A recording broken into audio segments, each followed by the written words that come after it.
আমরা যেটা চাই সেটা হলো প্রতিটি পশুর হাটের বর্জ্য ব্যবস্থাপনা থেকে শুরু করে সকল কিছু একটা ব্যবস্থাপনার মধ্যে থাকুক।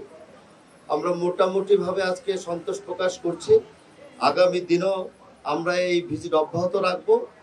এটা আমাদের ব্যবস্থাপনা এবং ঢাকা উত্তর সিটি কর্পোরেশনের যে শর্তগুলো আছে সেটাকে তারা ফলো করছে কিনা সেটার জন্য আমরা মনিটরিং করার জন্য এই ভিজিটগুলোকে আমরা অব্যাহত রাখবো।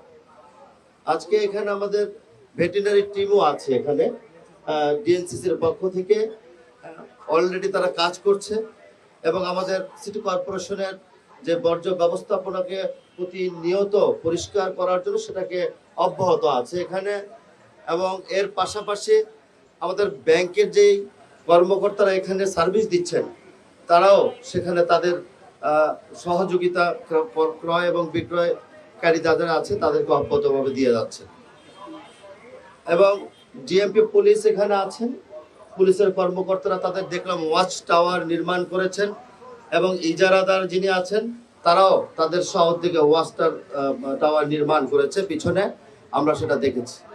তো ট্রাফিক ব্যবস্থাপনা যারা দায়িত্বে আছেন তারাও নির্লসভাবে কাজ করছেন। আশা করি আগামী 28 তারিখে ঈদ উদযাপন হবে।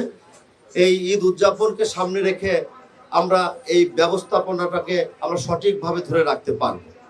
তাই সাংবাদিক বন্ধুরা, আপনারা কষ্ট করে এখানে আসছেন, আমাদের আজকের এই ভিজিটটা অব্যাহত থাকবে ঈদের দিন পর্যন্ত, যাতে করে নির্বিঘ্নে নগরবাসী তাদের গরু ক্রয় করে নির্বিঘ্নে তার বাসভবনে গিয়ে পৌঁছাতে পারে।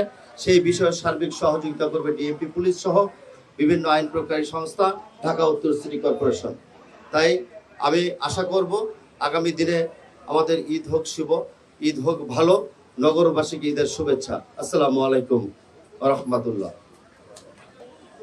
পলিটেকনিক, আচ্ছা আমরা এখন ভিজিটে যাব সেখানে। আপনারা যেভাবে বলছেন আমরা নিজে গিয়ে দেখব। অবশ্যই আপনারা যেটা বলেছেন সত্য বলেই ধরে নেব, এরকম হলে আমরা ব্যবস্থা নেব। Thank you.